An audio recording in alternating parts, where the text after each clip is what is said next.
Okay, well, we're going to take a deep dive here. Something I think that I've come to, I don't know, maybe embrace about myself or even understand about myself for the first time in my life is that I think, and I could be wrong about this, but I've always been a very odd child.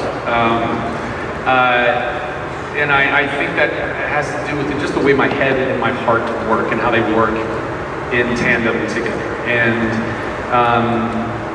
typically, I think what happens is that I see something and I start analyzing it.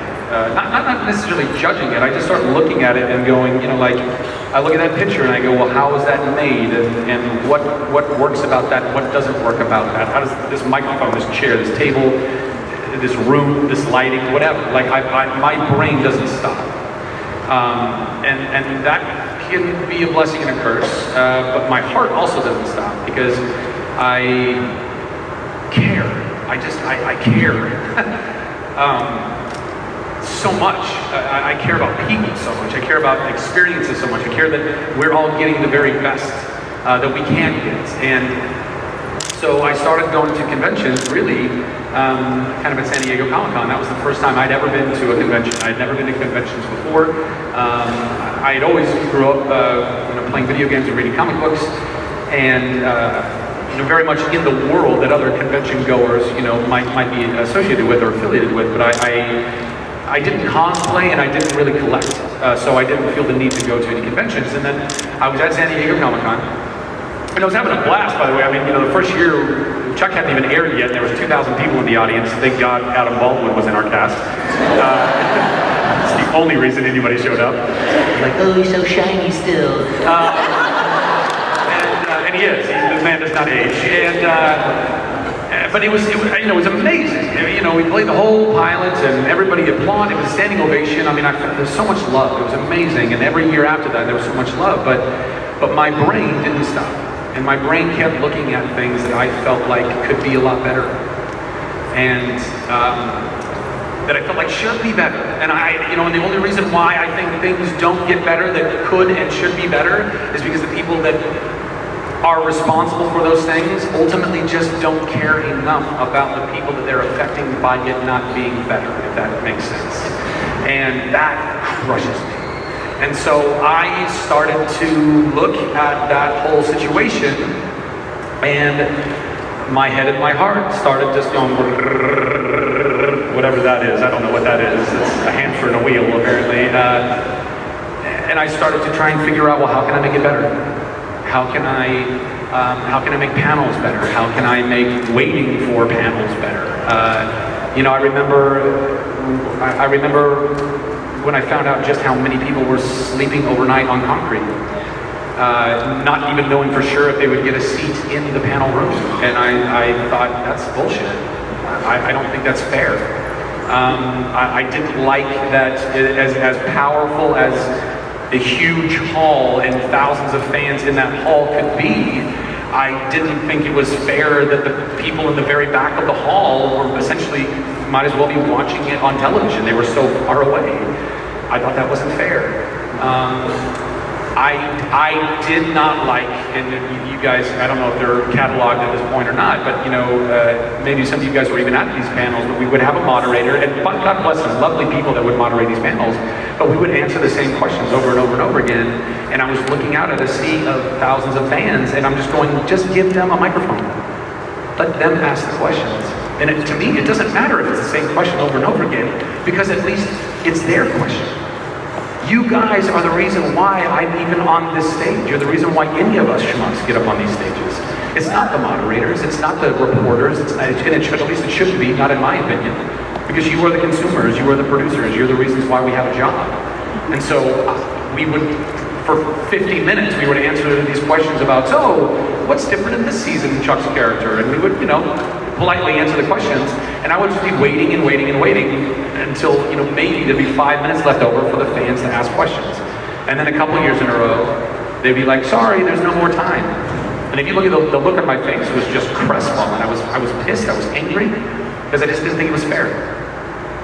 And also there weren't any good, decent dance parties during San Diego Comic-Con.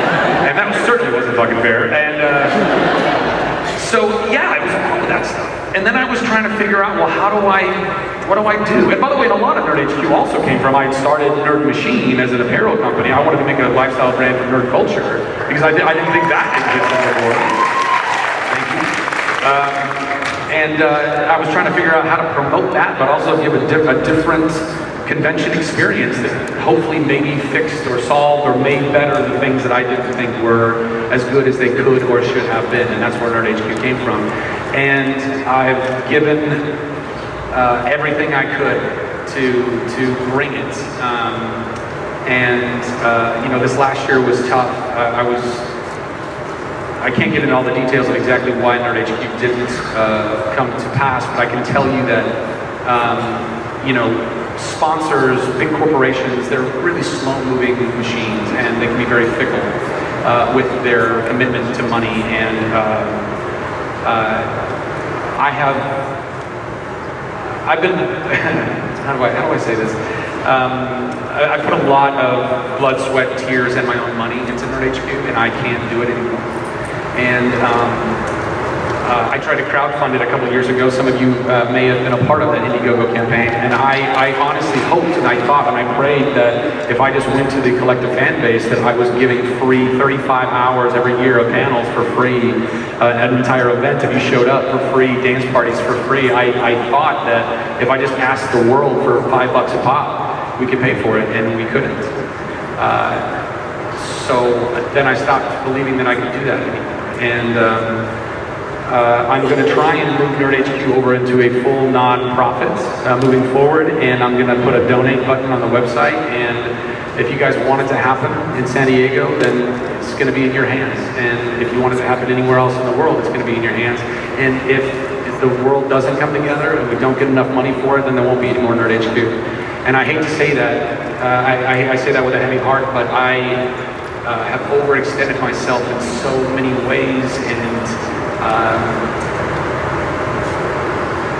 the weight of the world, you know, sometimes I feel is on my shoulders. But you know, it's like you either stand for stuff, you either fight for stuff, or you don't. And I don't know how to stop caring, but I also don't know how to keep living if I go broke. So that's kind of where that's sitting. So I hope that when we transfer Nerd HQ over to a full nonprofit, I hope that you guys, if you do want Nerd HQ, you'll know where to go. You'll know to, you know, spread the word, and it's something that you'll want. And if we can keep it going at San Diego, and it continues to thrive, and people continue to want it, and again, it's like, you know, how much would you pay for 30 hours of panels with Supernatural and Joss Whedon and Nathan Fillion? And again, they were all free for 6 years. They were free. I mean, I thought people would be like, hell, I'll pay $5 for 30 hours. But I think people just got so used to it. Well, no, I just want it for free. I just can't do it anymore. So if you guys want it, and it's all tax deductible now. So I hope some really rich people out there are like, I need to put a lot of money away into a nonprofit. So that's what that'll be.